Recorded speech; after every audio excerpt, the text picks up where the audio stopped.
knuckleheads have to say. Right? Yeah, we're live. I'm here with Chad Reynolds from. I mean, I was writing down the list of things that I have for Chad that Chad has done. I just gave up. I just ran out of rooms. Like, okay, he's an announcer. He's got bank shit. I mean, fastest car. All these things. I'm like, you know what? Let's just go talk to Chad now. I really got enough of this stuff. Dude, I'm like, I can't even tell you the craziness that is my life is just, I don't know. I don't even know, dude. Well, I mean, I'm for nuts. guys that don't know, I don't know that anybody that's going to be here that wouldn't know who Chad is. But tell them a little bit about who you are and the things that you've done. Like let's just start from the beginning. Like how did you get started in the performance industry? Dude, so it's weird. Like, I mean, I grew up as a racer. My dad, has a 68 Z28 Camaro he bought brand new that was a stock eliminator car for years and all that kind of stuff. And so, I grew up as a car guy. But yeah, like Lunchbox Wagon says Car Junkie TV. Well, so if you fast forward through my life, built cars, had different cars, all the things, and yeah, used being to a car work, guy. yeah, just being a normal car guy. But I worked a real job, for years and probably should have just kept doing that because it was much more lucrative. Yeah, like all of us, right? God, but then in 2005 in 2002 I quit working the corporate gig and I just started building cars for a living, and I had a hot rod shop, and I built this 56 Chevy station wagon to go on power tour with, and it lit the world on fire, and which was not the plan. It just happened. And so through that, I met Freiberger and I did hot rod TV stuff and all this stuff on power tour. And it ended up that then the hot rod guys wanted me to be like their man on the street voice at power tour. So I started announcing there, and it just sort of snowballed. And then, did you do interviews for that, or were you just announcing? I was doing interviews. So it was funny because we went on power tour, like I said, in 05 with this 56, and this guy, Jack Walworth, who's turned out to be a great friend of ours over the years. Freiberger and I worked with him, did a bunch of TV stuff with him. Jack was a producer for Hot Rod TV at the time, and Hot Rod TV, he was doing a show for Power Tour, and Freiberger told him, hey, we're doing a feature on this guy's car. So go interview him, and get some information. So I went and, Jack found me and we did an interview and all this stuff, and that was all fun and cool. And then like the next day, that was like the first or second day of power tour. Well, the next day we're, driving along, we're doing all our checkpoints, and there was some museum. I don't even remember where it was now, but anyway, this museum, and I was walking out of the museum with my buddies, and here came Jack. And, he's got the camera and the tripod and all the things. And he goes, dude, how was the museum? And I go rattling off how cool it was. And he goes, hey, he turned on Chad. That's it. And he was like, hey, could you do an intro for like this segment of the show and pretend we're about to go in it? I'm like, sure. So I did. And then he's like, wait, now can we do one of like leaving this place and how cool it was? Like you just were telling me anyway. And so we did that. Well, that ended up being me doing the intro and outro for all of the episodes that were revolving around Power Tour that week, because Jack was like, you can do it. And all these other people freeze when you point the camera at them or whatever, And so, so that was how it started. And then we went on drag week, the first drag week that September, a couple months later with the car. And then after drag week, the guys from Hot Rod hit me up, and Rob Canan had written the feature on the car and stuff. And he called me and he said, hey, Jerry Pitt, who, Jerry, and, we've since become colleagues and friends with Jerry over the years. And Jerry, he said, Jerry wants to talk to you. I said, okay. So Jerry called me and he said, hey, would you be interested in being our man on the street, for next year's Power Tour? And I'm like, okay, what do you mean? And he goes, I mean, I still laugh about this to this day. I'm like, he goes, we'll pay for your trip and we'll pay you to do this. Would you be interested? And I said, do I still get to bring my car? And he goes, absolutely. And I'm like, so you're going to pay all my expenses and pay me to be there? And he goes, yes. And I go, Jerry, let me explain to you that normally I would close my business down for a week to come do this. So the answer is hell yes, I'm in. Yeah. And it just snowballed from Dude, there. You just turned pro right there. Right there. And all by accident. And then 2 years later, you know, or a little less than that, Freiberger, then I moved to California because I had a company that wanted me to build their cars. So I moved for Spectre Performance and went to work for Amir. And then Freiberger called me one day, and you can imagine this phone call. Freiberger calls me. I'm sitting in my office in my house in SoCal. And he and I and Kanan had been hanging out and going to the Pomona swap meet and working on cars and all the dumb junk. And he says, I'm thinking about leaving Hot Rod. And I about fell out of my chair. I'm like, what? That's a big deal. Dude, Freiberger cannot leave Hot Rod. Freiberger is Hot Rod. Was killing it at the time. Oh my God. Hot Rod magazine was it was all the biggest, right. Yeah. And I mean, like when my car got featured in the magazine, I was blown. It was the center spread of the magazine. It was insane. I had never been more thrilled with anything. Right. That's so when he tells me this, big deal to have it in Hot Rod magazine. It was a big deal. Yeah. Huge deal. And he says, I'm thinking about leaving. And I'm like, why are you telling me this? And he says, well, because the only way I'm leaving is if you'll do this project with me. And I'm like, what? And he proceeds to tell me about this thing that we later named Car Junkie TV, that we had investors that wanted him to start this thing and wanted John Adair to do one that was an import version and us to do the domestic version and all those things. And so we started Car Junkie TV, and it was amazing. Yeah. It was so much work, but it was so much fun. We did the coolest stuff. And then the crash of 08 happened. Yeah. And literally we were at that point where this thing was starting to make money. And all of our investors were all big money Wall Street guys who lost it all. Okay. Yeah. And so we were done. And so, you know, I didn't really have anything else to do because the market had crashed and there wasn't like the car jobs were there or whatever. So Freiberger and I were freelancing for Hot Rod and doing some stuff like that. And I was luckily announcing now at that point and, you know, doing that. And so I was able to. How did that gig first go? Because you've done a lot of announcing for drag racing, right? And I mean, like what was the first one of those? The very first announcing gig was literally that Power Tour Man on the Street deal. Okay. And then the guys at Good Guys, Rod and Custom Association hit me up and said, hey, would you announce our autocross events? And then other people were like, hey, would you come announce this deal and that deal? And it just snowballed from there. And you know, it was, I mean, I've always been this guy. I just wasn't this guy on TV or any of that stuff before. So it just was a natural thing. You're fun and personable and knowledgeable. So it's not just like a guy you're not like Billy Mays or whatever, where you're just saying the thing that they tell you to say and it's energetic and you have a lot of enthusiasm. Like you know about the cars and stuff. So if you can combine that stuff, like, you know, in the announcer world, that's a really big deal. Well, dude, the people that I got to meet that first couple of years, you know, guys like Kurt Urban and, you know, obviously Freiberger and Wes Allison and Kanan and all those guys, but it was nuts. I mean, it was like pinch me moments, you know, and, and when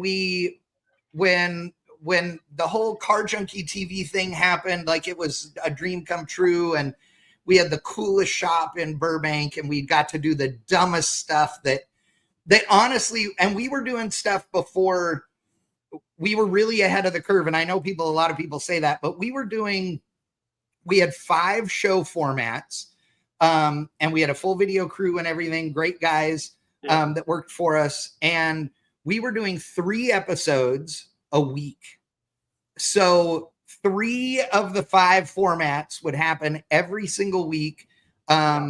If the crash 08 hadn't happened, I'm not kidding you, like the landscape that we know in the YouTube world that you're such a big part of and all that would look very different, because I'm a very small part of that, but I know which one you're talking about because I've seen it. hey, like, I mean, firsthand what it's like, right? To start this and take the risk and do it. And I mean, you've been doing awesome stuff, but I mean, I get to say I knew you back when, right? So, and then make fun of you still, but yeah, I mean, it all just before he had from tens there. of people watching him. hundreds of people. Yes. It was funny because, like, all the years, all these different events to get to announce, and like some of them got bigger and bigger. One of the coolest ones that really did give me a leg up was this guy named Ray Wilkins ran Atlanta Dragway back in the day. Yeah. And NHRA came out with a new series that, in rare form for NHRA, was super ahead of its time. And it was called the NHRA Unleashed series. And it was pro mods and small tire cars, and it was mostly no prep, and it was all this cool stuff going on. Yeah. And they asked me to announce, and Ray had called me and said, hey, would you be interested in doing this? And I go to Atlanta Dragway, never been to Atlanta Dragway at this time. And I go there to announce this race. And I was announcing these races. We did a whole season of races all around the country that were, I mean, literally, I was at the racetrack at 6 or 7 o'clock in the morning. We were starting racing at 8, and we ran until 1 or 2 in the morning. Like, that was how it was. And we would do that for 2 days in a row. And I think that's part of the reason that I got the gig or kept those gigs, was because I was dumb enough to do it. Like, I didn't know any difference. I had announced for years before I knew that most people had multiple announcers so they could take breaks. I didn't know what that was. You can rotate, yeah. I didn't do that. No, I still don't do that very well. Maintain the enthusiasm, and they're like, oh, this is our guy. Yeah. And then Ray, what was cool was we had done almost the whole season, and Ray was at a annual meeting or whatever at NHRA, and he told them, look, they were talking about what they needed for the big show, for the, for the NHRA national events. And he said, you need Chad, and you need to just pull his string and let him do his thing, and you guys are going to love it. Well, so I went and announced a couple of NHRA national events, and it was fun, but it wasn't for me. And it wasn't for me because they didn't let me be me. And Ray was really disappointed. They were just, it was too stodgy and all those things. And that's just not me. And I think drag racing's way more fun than that. So when they asked me if I would keep doing it, I said no, because I said, look, you don't want me to do it the way I want to do it, and I'm not really interested if I'm not doing it that way. So I wish you the best of luck, and I went on to do the other things that I do. And right after we shut down Car Junkie TV, me and Dustin Gould, who ended up being one of the big producers on all of Freiberger's shows, Roadkill and all those, Dustin, he did, the Engine Masters there at West Tech and all that too. Dustin and I, one day I was watching Lamont and Tonelli, which Lamont and Tonelli, that was the morning radio show on KSJO radio in the Bay Area where I grew up, up near you. I was watching Lamont and Tonelli live stream their morning show. And I called Dustin and I was like, I'll bet we could live stream a drag race. And Dustin's like, what are you talking about? I'm like, it'll be fine. We can do this. So we started out with a MacBook Pro, one of those USB sticks that was the internet. Oh yeah. And one camera. And it would go for about maybe 10 minutes before it would drop signal and we'd have to start it all over again. Yeah. And people lost their minds. Our first event was the California Hot Rod Reunion in Bakersfield, and people lost their minds. Nobody was getting to see racing live like this. And it turns out that Mark Walter and Joanne at Motor Mania TV had just started a couple of months before us doing the same thing on the East Coast. And so fast forward to now, me and Mark and Joanne have been live streaming drag races for longer than anybody on the planet and still do it. The live streaming an event like that is so cool because it's great that people go to an event like that. But if you compare that potential audience to the internet potential audience. Oh, I mean, it's infinite over here. So and you got lots of guys that want to see it that can't go make that pilgrimage to go to LS Fest or go to Bonneville or go to any of these other live stream right. things. It's just really cool. It is, and it's funny because we quit doing Car Junkie TV. We had to. Freiberger and I started Bangshift. A lot of people don't know that, like don't remember, but Freiberger and I started Bangshift on November 1st, 2008. Yeah, I guess I don't remember that. I know the other guys that are associated with that, but I didn't remember that it was Freiberger at the beginning. Yeah, and honestly, I won't get into the details of why he had to leave, but he had to leave to go work at Hot Rod because I don't want to I don't want to stir any pot. And not with Freiberger. Freiberger and I are great. I love that guy. Yeah. But there was a Hot Rod thing going on anyway back then, and so he had to leave. And so Brian Loans and I and Wes kept the thing going. And it's funny, but this last November, I keep saying it was 16 years. It was actually 17 years on November 1st. I was off a year. It's old age. 17 years on November 1st since we started Bangshift. And on this November 1st, I took sole ownership of it. So I actually bought out Wes and Brian. Brian's living his dream doing NHRA, which is awesome. Wes is retired and driving around in a golf cart around a golf course community. He does not play golf. You got a cart. Yeah, that's good. That's it. Drinking beer and having fun in South Carolina, and I love him for it. And so it's just been nuts. And through all of it, like all the people I've met, and then we did 10K drag shootouts, and like you said, fastest car, which you were a huge part of, and we had so much fun. And there's just been too many adventures to count. Yeah. But I will tell you, this is one thing I want people to know. It's real easy for us. Like, we get to hang out with really cool people. I mean, we just do, right? At the dyno shop, doing our jobs, whatever. We get to hang out with really cool people that a lot of folks watching would love to be hanging out with. And so I started a thing years ago, and I still do this to this day. Every time I get to the airport flying back home, when you're standing there waiting for them to call group 3, I stand there and I think about who I got to hang out with that weekend. Yeah. Because I don't want to not be thankful for that. Right. Like it's too cool. I mean, seriously, like the things that we've gotten to do are, I mean, come on. Like, I know I talk about that on the live feed a lot, that because I'm just like everybody else, and so are you, we just got into this industry as guys that were just working on cars. And we got lucky that we got to meet a lot of great guys. One of the other things I talk about is I've also met a lot of not great guys. Like I've met guys, like I talk about John Lingenfelter. I'm like, I cannot say enough good things about him. Right. He was just down to earth and fantastic and was just awesome in every single way. But there are other guys that I would have, when I was younger, looked up to and thought, these guys are legends in this industry. And I would not go out of my way to go talk to them now, because they're just they turned out to be not the kind of people that I thought that they were.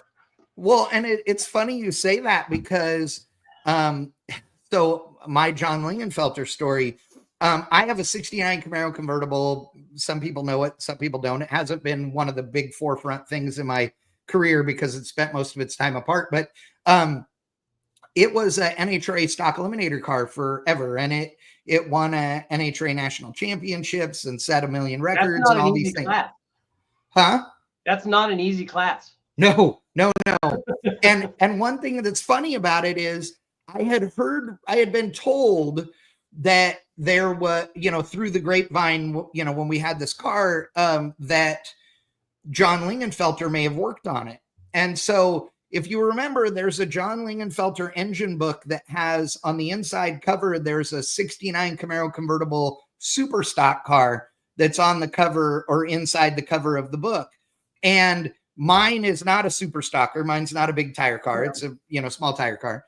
But I was told that they were like sister cars or something. And so I called John one time when I didn't know any better. and actually got him on the phone. And then this is a million years before I did any of this this is when I was probably 18 or 19 years old. And he answered and we talked, and he absolutely had worked on this car. He had consulted on it and this and that. It was not his car, not anything like that, but it was still really cool. And he was the nicest guy. Oh, yeah. And I mean, and I got to tell you, another one that gets a bad rap, I have never had bad experiences with him. And I haven't talked to him in years, but was WJ, Warren Johnson. Warren Johnson, in my opinion, one of the smartest human beings in drag racing. And I always found him, yes, he was dry and he was, to the point and all that, because he's an engineer. Yeah. But I think that's actually one of the reasons why I never had a problem with him, was because in my professional career, business career, before any of this, I worked in Silicon Valley hiring engineers and stuff. So those people, know what they're like. Yeah, it didn't. I mean, he wasn't weird to me at all, right?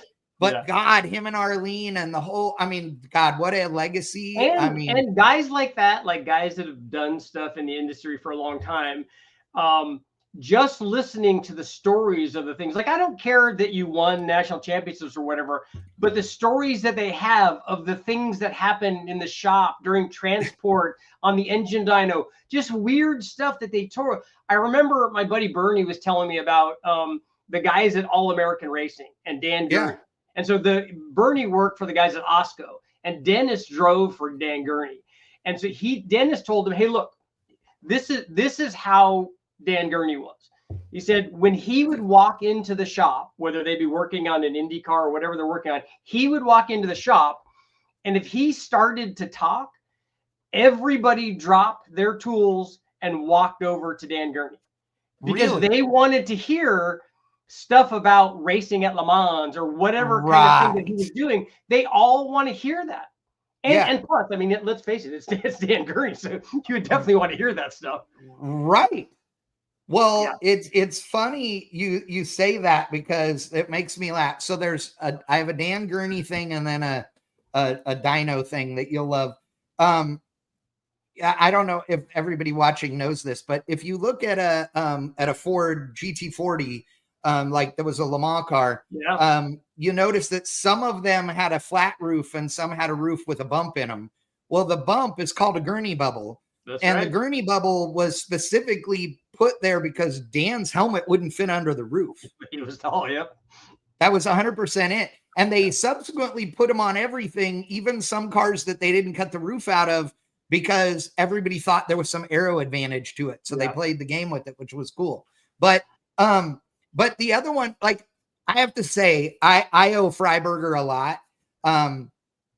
I mean, the people and the things I've gotten to do are amazing. He knows everybody. But one of my favorite things that I ever got from him is the time at West Tech. Like the time with you and Brule and Ernie and all of them. I mean, everybody, right? That's a good time there. Oh my God. Like all the guys, I would, if I'd name them all off, but I'll forget somebody and then they'll be mad. And Troy and Ish and Eric. Yes, dude. I mean, Troy, what a kid, and it's amazing the stuff that I got to experience. And I thought I knew things until I went to the dyno, and I was luckily smart enough to know what I didn't know. Yeah. I mean, I think that I speak for the world, honestly, including Freiberger and Finnegan, especially. Dude, Steve Brule taught more people in this world about engines than I think anybody else on the planet. Yeah. I mean, he was always the go-to guy. We would always ask him if we had a question about something. Oh my God. Like unbelievable. I still call him now. I know. I love him. Love him. Yeah. And so I'm so thankful for getting to, experience that. Yeah. Speaking of West Tech, I want to show you something. I got something to show you here. Where's my Chad video here? See if you remember this. Please. Yes. Yes. Yes. Look at me. Do you see my protection? Yeah, I'm going to stop it on that so people can see it. Dude, the look on your face when we did that was the greatest thing ever. I have to tell people that. There he is. Huh? Okay, so my favorite part about this is that Scott and the guys, like, we planned that I was going to do this, but we didn't tell Richard. No, I know. That's the thing. But So this is a good I story. come walking in, and he's about ready to fall over, and I hand him the bowl with the strap and the whole. God. And I mean, God damn, dude, we laughed so hard. That the Wheel of Death was some of the most fun crap we've ever done in my life. I mean, so it was for people that don't know the story of it. What we did was we put a small block motor from the wrecking yard on the dyno, and we ran it, loaded it like 4,000 or 4,500 RPM. And as you'll see here, we started dropping BBs into it. And then you'll see, we have targets set up back behind where the headers are. So the BBs would be hopefully go through the motor and shoot at the target. So this is actually the promo for that, because the guys at the Hot Rod Network, we did this TV show, basically, Chad and I, for this. But because Chad and I basically had to be in the dyno cell while this thing was running, we had to wear appropriate safety gear. And I had no idea when it came the day to film this, that this is how Chad showed up with his OSHA safety gear. And dude, my God. I was literally on the floor laughing. It was there's a bungee cord around me. I was considerably skinnier then, by the way. And then zip ties, etc., etc. I mean, I like the bowl. The bowl is my favorite part. Yeah, epic. We laughed so hard. We got targets set up behind there. We're dropping BBs in. That thing's at wide open throttle. And it would make bad noises when you did it. Look at the whole back. Oh, dude. But that was my favorite part, was pulling them all out through the spark plug hole. Just so you know, folks, this thing quit running 3 or 4 or 5 times, and we pulled the BBs out of it and fired it right back up. Proof the small block Chevrolet is the greatest engine ever produced. And I want everybody to realize, see, that's all the targets that we hit. This was the intro kind of thing for it. But I want everybody to think about this. This is Chad and I in there in the dyno cell doing all of this stuff. But Brule was running the dyno the whole time going, oh my God. Literally. So what are these guys doing? Over the years of knowing Brule, his hairline went further and further back. Yeah, but we always said it was because he rubbed his hair off. Did you see that, Chad? Look. I saw the wig. Yes, right there. There's Brule. The reason that Brule has a wig on is because we had a model that we had hired to wear like Daisy Dukes, because that was the name of the show. She's right there. Yes. Yeah, she's right there. So we had Brule for one of the scenes. We had her like doing something and then drop down behind the engine, and then Brule came back up with the wig on. Oh, dude. God, it was so good. And I remember Brule saying, "You cannot show anybody that." I'm like, everybody is going to see that. Yes, everybody's going to see it. The most fun thing with Brule too was, he used to go, like, I would go and shoot videos there all the time, helping shoot videos for MSD on how to lock out distributors or install a crank trigger or whatever. And I would be doing a stand-up all serious to the camera and whatever, and Brule would come in and crack the door open and spray some flammable liquid like brake clean and light it and shoot fire behind me. And he was always mesmerized by the fact that it never slowed me down. So there'd be an MSD video with this big flame going behind me and all this stuff. And he was like, God, I cannot get you. And it got to be so funny that we would laugh about it all the time. But dude, oh my God, what a great dude. That guy was amazing. Now I'll tell you another one that was awesome. Yeah. That's the intro for it. Look at that fight. By the way, that was the two of us spraying fire with brake cleaner, carb cleaner. Yep. And we had that was my first pyrotechnics, so it's my special effects. Oh yeah, you got your SAG card now. It's fine. Yeah. Exactly. The other one that I got to do that was great, another Freiberger thing. When he and I started Car Junkie TV, we went to Dart and hung out with Bud. got the whole tour of Dart. Yeah. And it was amazing. But Dick Maskin, who founded Dart, was there, and he had a dyno cell there at the shop, and that's where he built the Pro Stock engines that he, was building for everybody then. And we go walking by, and there's this mound intake manifolds and all these things that I can tell you for hours. But the big deal was Dick was standing there and everything, and I go in the dyno cell, and he's got 3 camshafts in there, and they look like square, because they're Pro Stock stuff. It's insane. Yeah. And I start talking to him, and he's like, yeah, if I can get 1 horsepower across the board, that's like a huge win on the dyno. And I'm like, you got to be kidding me. And he had this Land and Sea dyno, which are very well known for being very accurate, very cool, even though they're old school and all this. I got to hang out in the dyno cell with Dick Maskin while he was running NHRA Pro Stock motors. Like, come on, dude. Like, come on. Yeah. People don't realize what that level of testing is. Oh, it's amazing. And I am, I'm a huge Pro Stock fan, even today with the EFI stuff. I got my Pro Stock license in 01. Went to Roy Hill School. Yeah, no, Roy Hill was the one that did Pro Stock. So I went to Roy Hill School in Houston. It was funny, up until then, I'd not been any quicker than like an 1190 and a stock eliminator car. And he didn't want to let me get my Pro Stock license. He said, oh, you need to get your Super Comp license first. And I said, I didn't come here to get that. And at the time I was really cocky. Well, I am still cocky, but I was cocky because I made a lot of money back then.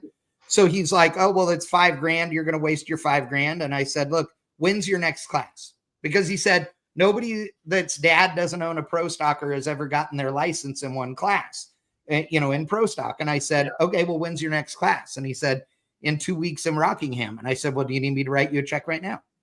And he was like, and anybody that knows Roy's a complete dick, like always was. He's horrible. One of those horrible people. But he ate his words, because I got my license on the last day of that class. So, but it was, I went there to do that, and I did it in a big block Chevrolet powered Mustang with Ford stickers on the Chevrolet valve covers and a Lenko, and it was epic.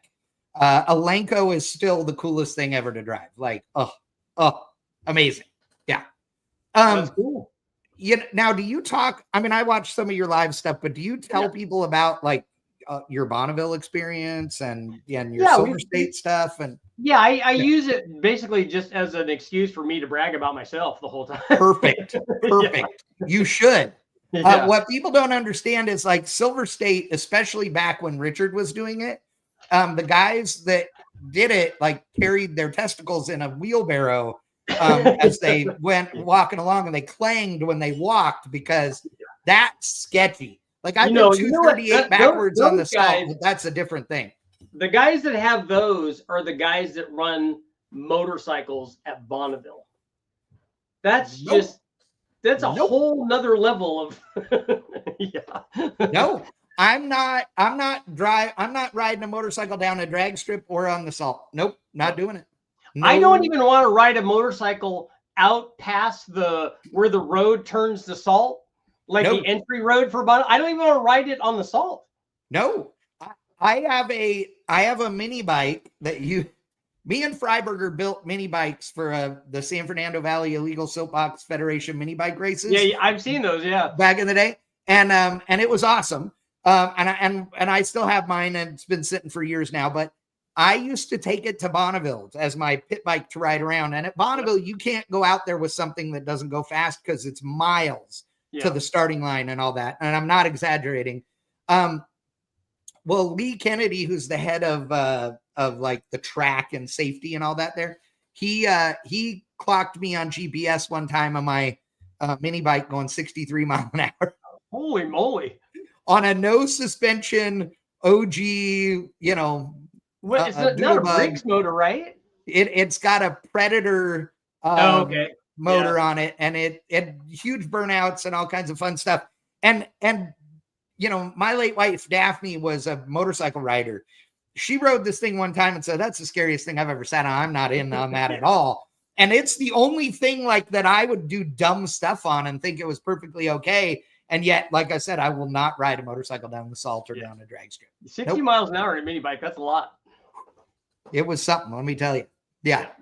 White Goose Bar guys, I got to their, trailer for a beverage at the end of the night, and Dan comes up and he says 63 miles an hour. And I was like, how do you know 63? He goes, oh, because Kennedy was on the CB telling everybody, but you just couldn't hear because your CB was in the basket on the front of your mini bike. I'm like, oh, okay. Because literally Kennedy's on the radio going, who's the idiot going 63 mile an hour on a mini bike on the staging lane? Oh, yeah, that's Chad. Yeah. It's fine. Wearing all the appropriate safety gear, of course. Exactly. I'm sure you had the steel-toed flip-flops when you were doing that, right? 100%. 100%. Yes. So a lot of guys might not know, but you have been to Bonneville quite a few times, right?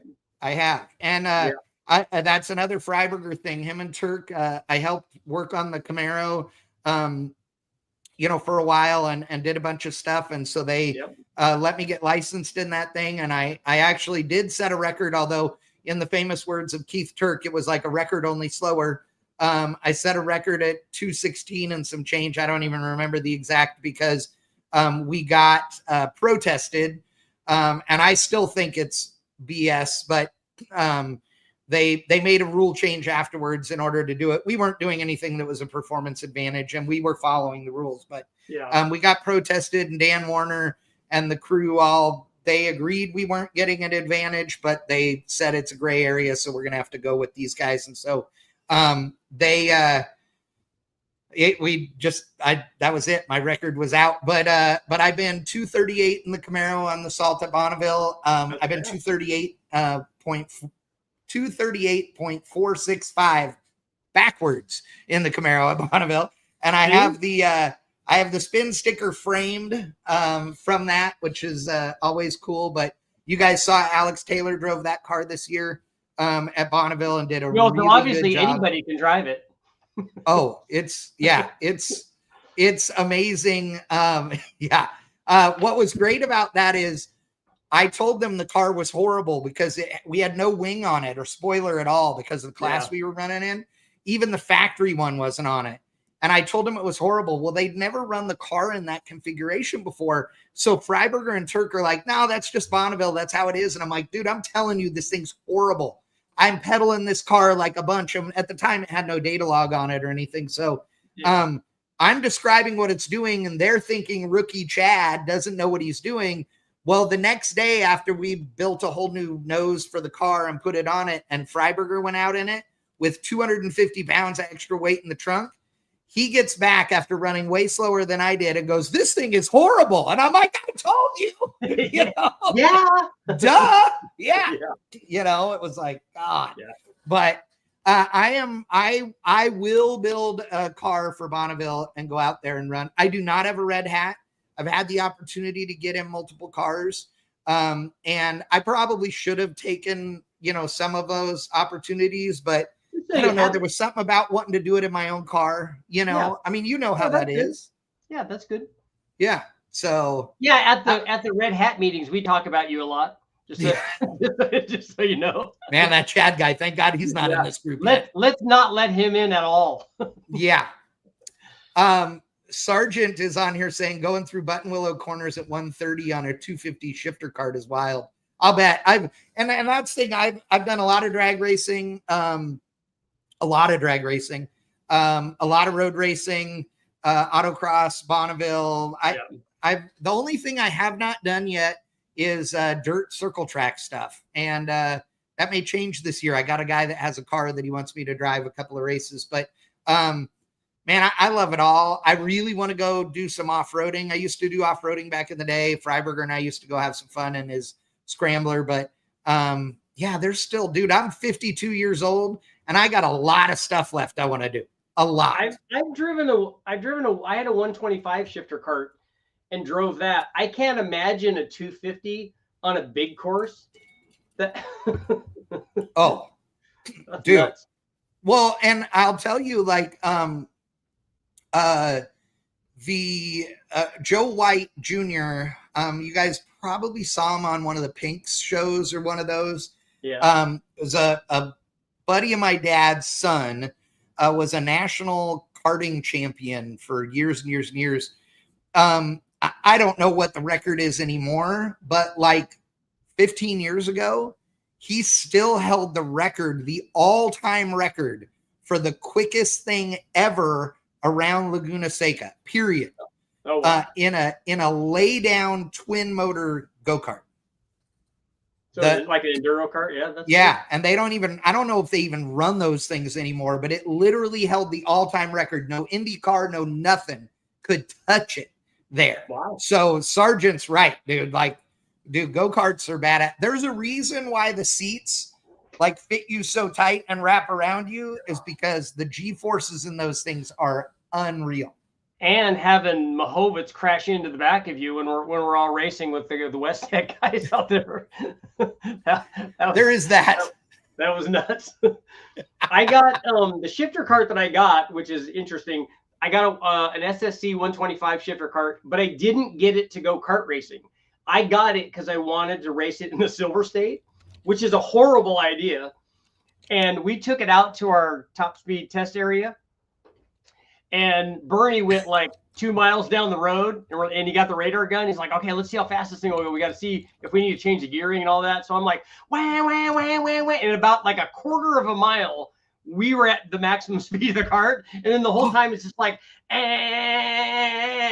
Bernie's like, what are you doing, man? Come on. And it went like, went 90 something miles an hour, I think. I'm like, this is going to be awful trying to drive the Silver State like this. Oh my God. This will never work. And it would have just smoked the motor too, because there's no way the thing is going to run that long. You know, it's not going to run 90 miles at wide open throttle. No. And if it did, God, it would have to be so fat to keep it cool. Yeah. I mean, can you imagine? Oh my God, I can't even imagine. Like, we were going to have so much fuel on that thing too. Like, I know. Oh yeah. Wow. Yeah, it was a bad idea. Yeah. I mean, I like the fact that you tried it. Was that at your top secret proving grounds right off the 15 north of Vegas? Yep. Okay. Area 52. Yep. Yeah. Yeah. That may or may not have also been parachute testing grounds that I've heard. Allegedly. Yeah. Allegedly. Exactly. Yes. Actually, I want to address this. And I know I'm going to sound like an old man right now, but there are a lot of dumb and funny and extravagant things that happen on YouTube videos nowadays. Don't get me wrong. Oh, yeah. But I am telling you with 100% certainty that there are a bunch of things that we did before anybody would have posted videos on YouTube that would have gotten us arrested if there was video proof. Yeah, I'm just telling you. Unless you said it happened in Mexico, there's no way that that would be proper. Oh, no. I mean, too. And the cops came street races now. Like, that's not the same as when the cops came when we were street racing. Oh no. If you've been to like when because Eric was working at that shop there in like Compton or Garden Grove or one of those areas up there, and that's where it used to go down at. I mean, oh yeah, that was like real stuff. Oh yeah, and that's a whole new level of things there. That's that's not a TV show kind of thing. That's the real deal.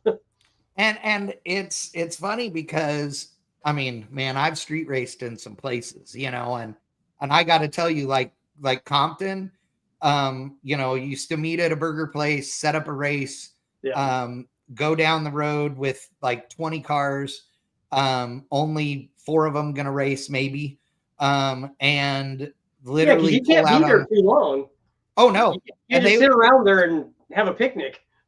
and literally pull out onto the freeway, like, so the pair of cars racing would be behind 6 other cars, and those 6 cars would get on the freeway and block all lanes of traffic, and these 2 cars would pull up, do burnouts, and race down the freeway and get off at the next exit, and the cars would then let they weren't doing it on like side streets, like local streets? Sometimes, but Yeah. yeah. Oh yeah.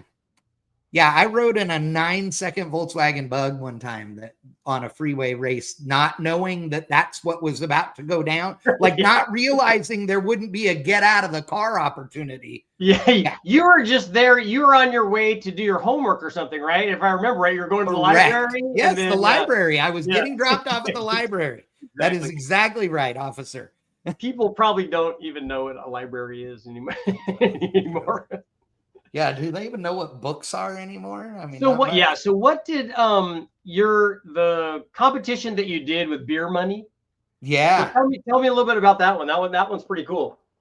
So we did a show that Power Auto Media did that was called the 10K Drag Shootout, and they had put out this word that they wanted people who wanted to have their own teams, and they chose a couple of teams. They had the Comp Cams crew put together a team, and some other teams, and then they did one team. Were any of these like ringer teams? Is that what they were trying to do? A little bit, but not horrible, right? But a little bit. And the thing was that then they allowed other teams to apply, and they narrowed it down and then let social media vote, right?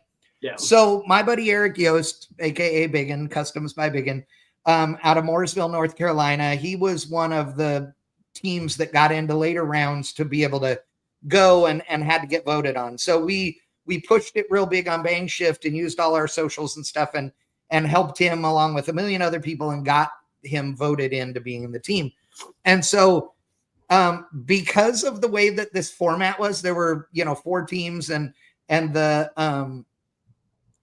Comp Cams team had a guy from Comp Cams who was like the team advisor, right? Well, the other teams all got mad and were like, dude, we don't get an advisor. Like, we're all one man short of that. And so they let everybody else have an advisor. Well, I was the advisor, quote unquote. And what we ended up doing was we ended up getting the rules changed around to where if one of our guys, like our guy Jason, was doing all the accounting and parts and stuff, so if he was doing something not on the car, then I could do something on the car, right? Like we could trade out.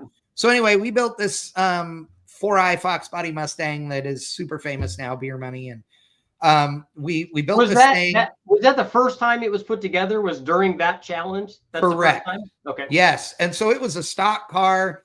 And the way it got the name beer money is like we're really good at drinking beer. And I had big coolers of, cold beer every day in the shop and all these things. And all the other teams are like, oh my God, these guys drink like it's their jobs. And we had 2 weeks to build this car. And each of the teams had their own car. And we had to do a competition to be able to get your position in picking the car. And we won that competition and got the Fox body that we wanted. And that's a good choice. Oh yeah. And we had all our chips on the Fox body. Like we had already acquired parts for everything. Yeah. And so when we started taking the car apart, there was a rule that we had so much budget and that was it. And then we had so many sponsored parts. But one of the things I said, what if I can sell parts off the car? I said, does that go toward the budget for the car, or is that just money for us to buy burgers and beer? And James Lawrence said, well, no, you know what? You can put that toward the car. Yeah. And I said, okay. So we pulled the engine and trans out of this thing and I put it on Facebook Marketplace and sold it to a guy who put it in the back of a minivan for like $200, right? So we added that to our budget. Well, when we were taking this car apart, so on a old Fox body like that, the console, whether it's a automatic car or a stick car, the shifter has a boot around it. And if the boot wasn't attached to the console, you can reach down to the carpet inside there, right? Yeah. Well, when we pulled the console out of this thing, there was a stack, I'm not kidding you, this long of quarters that had fallen down and ended up all stacked up and gooey and horrible on the inside of the console, we pulled it out. And I said, oh my God, there's more beer money. And Lyle's like, oh, hell yeah, you know? And so we dubbed the car beer money at that point. And that little bastard ran 865 at like 164 mile an hour or something like that when we did the competition at Norwalk, Ohio in it. We won the race. We won the car and 10 grand in cash. Nice. And it was a ton of work, but we owned it and we had a great time. What was the engine combination on that, like roughly? So it was a Gen 3 LS with Gen 4 rods. Was it a 4.8 or 5.3 or what was it? 5.3. Yeah, okay. It's a 5.3. Again, Gen 3, you know, junkyard motor that we found. I got a set of Gen 4 rods, maybe from you, actually. I don't even remember where we got the Gen 4 rods yet. But yeah, Gen 4 rods. Yeah. Put a set of Molly pistons in it. Molly supplied pistons for everybody. So we put Molly pistons in it. We had a S475 that was really an S480 nice. With an S475 tag on it. Did they limit that in any way, or was it just price? It was just by price. And if it was used parts, then they looked at it and looked at Lonnie Grimm and some other guys looked at all the parts and looked them up to see what would this cost used, right? Yeah. Well, I will tell you that our S475 was actually an S480 and it was tuned by work by Jose and then uglied up. Like we didn't let him clean the outside of it. It looked like hammered shit. It was great. Yeah. That thing, I don't even remember what kind of power it made at the tire now on their dyno there, but it was like 900 or something. Yeah. I don't know. Yeah, but it should be up there. Yeah. Yeah, it was on 860s. It would be up there. Oh yeah. And so it was pretty impressive. And it was fun. We had all kinds of problems with some other random stuff. And luckily we fixed them for the final round. The thing was stupid fast. The thing is ridiculously faster than that now. Yeah. So that combo was 5.3 Gen 4 rods, Molly pistons, the factory heads that Peter Harrell, HED, that builds and tunes stuff for Cletus now, and obviously Lyle and Biggin and everybody. He was part of our team, and I referred to Pete as a beer-powered porting machine. And so he literally stood there for hours with heavy metal playing in his earbuds. Yeah. And hand ported these heads. And what intake did you run on that? We ran a Holley Sniper cheapo sheet metal intake, the cheapest Holley Sniper. Yeah, it has the turbo. It's doing all the things that it needs to do, man. Oh yeah, it was great. And no intercooler. We ran it on was it methanol or E85? It was either methanol or E, but I think it was E at the time. Okay. Now it's methanol, but I believe it was E at the time. It's been a few years ago and I've slept a couple of times since then. Then it had a Turbo 400 in it. It had the stock 8.8 in it that me and Biggin narrowed a couple inches, put a set of strange axles in it. And C-clip eliminators. Yeah. And did you guys narrow it? Did you guys cut it and weld the rear end? We did, using nothing but 2 pieces of angle iron and 2 jack stands. Like literally that's as the guide, as the string. Correct. 100%. Biggin is one of the finest fabricators I've ever met in my life. Okay. He's amazing. And that rear end untouched is still in the car. The drive shaft, Biggin cut and with the same pieces of angle iron, shortened it and welded it together there in the shop. And that drive shaft was in it until 2 years ago. What did you guys cut that with? Did you use a whizzy wheel or a hacksaw? Yeah, Ziz wheel and a cutoff wheel and that's it. Like mark it with tape and cut it and call it a day. And did you guys have to rebalance it? We didn't. And it's funny because, we should have, but I asked Lyle that when he made the first quarter mile pass with it, or second, I think, at Norwalk. I said, dude, how's the drive shaft? And he goes, well, it kind of tickles your butthole a little bit when you go through the finish line, but it's good. It's fine. Nice. And so, you know, it had a little vibration in it, but it was fine. That drive shaft was in it until, like I said, like 2 years ago at Mooresville, we were doing a no prep race and a no time race there. And we had a bunch of other problems, but Lyle is on the starting line, and this car is significantly more powerful than it was then. Like, yeah. Like 800 horsepower more than it had. It's then. Like 2 of those turbos now. Yes, it has a big giant precision turbo on it now and stuff, and a considerably better LS in it. Although still nothing fancy. You can buy your own beer money edition short block, long block, or camshaft at HED. But probably a better transmission now too, right? No, the Turbo 400 is still in it.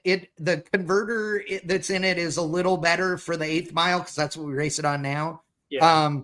But generically speaking, there's nothing fancy about that car at all. Is it a manual valve body? Turbo 400? Okay. Yeah, absolutely. It's got a a 2-speed brake in it and all that stuff, and it's good. But what converter did you guys use during the challenge? Like, so, what stock converter did you guys use during the challenge? So Lyle and Pete and Biggin are huge fans of Greg Slack and his converters. So Greg Slack does an amazing job on converters, and Greg built a converter for that thing. And I say he built a converter for that thing. He built a converter that he then sold to us for it. But the converter had sat on the shelf for a very long time. And he said, this one should do you good. And it was pretty good, but it was a little loose. So it subsequently got another Greg Slack converter in it now that's, tighter and better. But that car now runs, runs the same. Yeah, it runs the same speed in the 8th mile that it ran in the quarter then. Yeah. So it's legit, and it's a riot. Like, the car's amazing, and it's, we put a cage in it. We did all the things. We mini tubbed it. We did all of it, and our team was second to none, and we had a great time, and it was cool. And then we won that year. They asked us back for the rematch, or not a rematch, but as the returning champions. We built a really cool LTD station wagon, another Fox body, which it was awesome, but it kind of sucked. So the second show when we went, we once again said, we're going to win the first challenge, which was a physical challenge, so that we can get the car we want, which in this case was an S10. And we wanted the little square body S10. We were going to put a big block on nitrous in it. And we won, and we got to pick it. And when we picked it, they said, nope. We've provided you with a car and brought this Fox body station wagon. And the only reason that sucked is that we had already acquired parts for the S10. So we were going to do ladder bars and all this stuff in the S10 and an 8.8. And I had to go and find another 8.8 that would bolt into the Fox body and all the things. But ultimately it was all right. But in the transport of the cars on the way to Georgia, where we were going to run them at one of Duck's races, a car under our cars on the transport truck caught on fire and burned one car to the ground. Our car, all the fire went up through under the engine compartment, melted a bunch of stuff. It was bad. We were given very little money to redo the cars. And had to spend our own money for a lot of stuff on that deal, which sucked. And then when we went to race it, we had not taken the transmission apart. We looked at the fluid and all that, and it wasn't burnt. So we thought everything was okay. It turns out it was not okay. And so we lost in the final round with a car that literally only had second gear. So it sucked, but hey, it was fine. We still have the car because of the fact that they burnt and we had to spend our own money. We got to keep the cars. You didn't have to win it on that show, so we kept it. So that car is called the Moonshine Missile. And so Biggin has that car. It's a big block nitrous combo at his shop. And I'm actually hoping to go out and do a race out there this year at Mooresville, which is right around the corner from Biggin's shop. And maybe get to drive that thing at one of the races this year. So it should be fun. Granada or a Fairmont wagon? It's a LTD, which looks just like a Fairmont, only with a fancier nose on it. So the high end one. the high end Fox body wagon. Yeah, it was cool. That's awesome. Mark Wolf says 2-speed brake, special enough I never even heard that term. So a 2-speed brake, meaning a 2-speed trans brake. Rossler, I believe, I could be wrong, was the first person to design this, but it makes it so a Turbo 400, normally a Turbo 400 or a Power Glide or whatever, C6, C4, etc.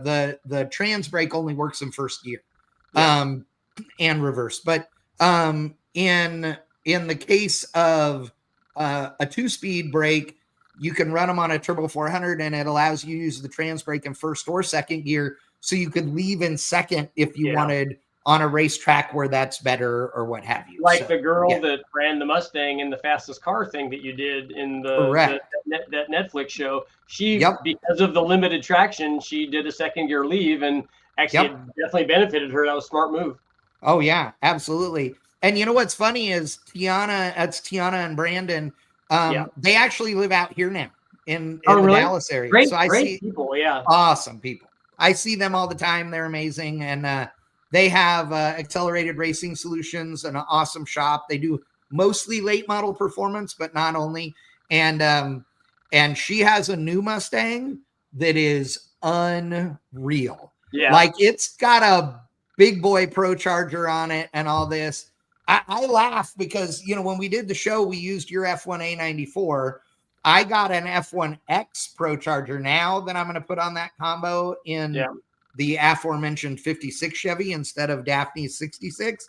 But I look at an F1X and I don't think of it as being a big blower because I hang out with so many Pro Mod guys with F4s. Yeah, Pro Mod stuff is gigantic. But then you go to the PRI show or SEMA and you look at all the display and you're like, okay, so the F1X is still pretty good size. Yeah.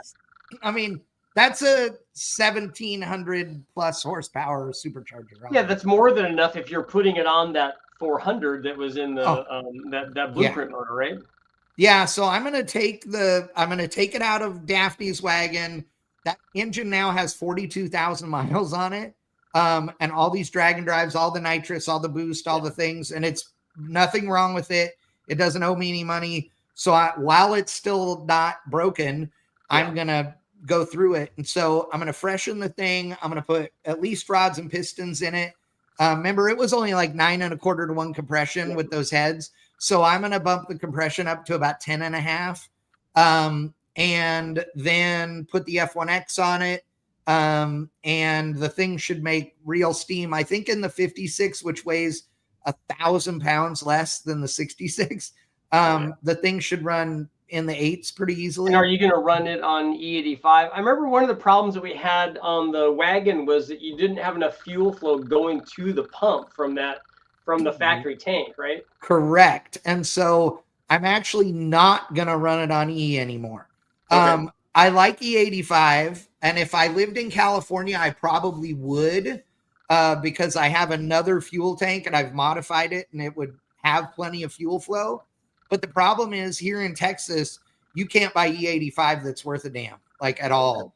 And so it's mediocre at best. And so unless you buy Race E, which doesn't really save you any money over race gas, then it's just not worth it. So I'm going to put one of the big, box style Pro Charger intercoolers under the hood where the battery would have, is normally on the 56, which is up on the firewall.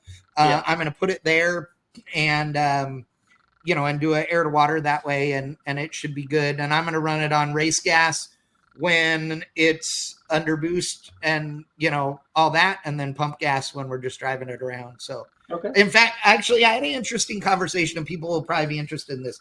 So, Eric Radzins, Richard knows Eric, and I've known Eric for years. He is the guru at Pro Charger, their tuning guy, and awesome guy. Like, I've done a ton of projects with Eric. He's wonderful. He and I were talking about it, and I said, hey, when I do this, because I got a whole accessory drive from them for this F1X. So it's a serpentine belt system for all of the accessories, but the blower is a cog belt, right? Yeah. So no slip, no worry. Well, I said, you know, when I go on the road doing the drag and drive, I'm going to pull the charge pipe off and pull the belt off the blower. And so I'm not putting the miles on the blower. And he's like, don't. He goes, it won't care. He goes, it doesn't care at all. He's like, not a F1. He goes, it's not going to care. He goes, even an F3 or 4 doesn't really care. As long as you're just cruising down the road, he goes, it's not going to care at all. So don't worry about it. I'm like, all right, cool. Then I won't, you know, so. I mean, on my Vortec, I had 85,000 miles on that blower. So. Right. And the centrifugals are so amazing. Yeah. I mean, you know, you and I have talked about this. I'm a horsepower junkie. I don't care. Like, I like all the power adders. Yep. I would say that nitrous is my favorite, but the only reason I say that is because I believe everything should have nitrous, whether you have a blower or turbos or not. You should also have nitrous. Always good, yeah. Yeah. So, you know, so I'm always a nitrous guy in conjunction with the other things, but man, the centrifugals are neat. The only thing I don't like about the Pro Charger is how loud the engine is with one. Yeah, they're oh very loud. My God. Yeah. But, and we've talked about this on this live feed before too, that when you look at, like, I've obviously done a lot of testing and you compare the different kinds of blowers and turbos and all that stuff. And I'm like, look, okay, a turbo or a roots blower makes more average power. I said, but guys that are making lots of power don't necessarily need that at 3,000 RPM or 3,500 RPM because they don't have traction. Like, if you're going from, you know, 400 to 450 or whatever, that's good. If you're going from 1,200 to 1,300 at 3,500 RPM, you can't put that down. No, so it's better to have a rising boost curve. So it's a form of traction control for these guys that are doing these no prep things. Oh yeah, and you know, I love turbos and I love, you know, screw blowers and roots blowers and I love all of it, right? Yeah. But the Pro Charger is a different thing. Because of that rising boost curve and the, you know, how linear it is. Yep. And I say that, you know, when you get into the X models, the F1X, you know, 3, 4, etc., they are, if you're in the F series, they have the boost curve goes up and then taper. Like, the initial hit is way bigger on them than like an F1A94 or one of those, even though those make stupid power. Yeah. But it's still less than like a screw blower or roots blower where it's all there right away. Well, like, you know, you've talked to the guys like Chief and those guys that are tuning twin turbo deals. Yeah. If they're trying to manage traction, they're taking boost away and taking timing away. They're taking away all of that stuff that the turbo gave you. So not having that to begin with makes the tuning like a lot easier. I mean, all these drag cars are going to have really big, you know, stall converters on them anyways. So even if the thing is soft at 2,000 or 2,500, nobody gives a shit about that because you're never there. No, exactly. And it's interesting because, and you and I have talked about this ad infinitum, and I know you tell people this all the time, but I'm always blown away by the internet, you know, warriors who, you know, go on and on about, oh, if you had 1 more degree of this overlap and 1 degree more duration and this, that camshaft would be so much better for a 799 head than a whatever head and a whatever. And it's like, okay, remember the conversation earlier about Dick Maskin and 1 horsepower under the curve? Yeah. Okay, yes, that mattered to Dick Maskin. It does not matter to you in a street car. It just doesn't. And the reality is 99% of the people who build race cars, you don't have enough skill to be there anyway, right? And you won't know the difference anyway. So if you go, oh my God, this camshaft is the best camshaft ever, and all this package, and it makes, 2,000 horsepower at 17 pounds. Okay, great. If with the junk that you think isn't good, I can make 1,800 at 17 pounds, then when I can make 2,000? When I put 2 pounds more boost in it. I don't care. Like, click, click, boom, I got it. Like, it's not a big deal. I've had that conversations with guys that, like, I always tell them, look, if you're building a pro mod motor, go do the thing that you want to do. Yeah. But the discussion is this. Okay, I built this double throwdown camshaft, and it made this amount of power on my twin turbo big block with 2 turbos, each of which are capable of making 1,500 each. Right. And we made 3,000 horsepower. I'm like, yeah, but the turbos did that.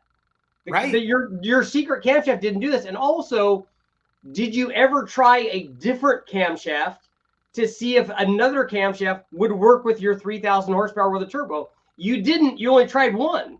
Right. And so you know what that one did, but you had enough turbo to make that power. So I guarantee you, if you had tried another cam that was 1 degree bigger or smaller, it still would have done that. Yes. But they don't get that. They don't understand that because they've never tried that. Well, and one of the things that I think is lost on people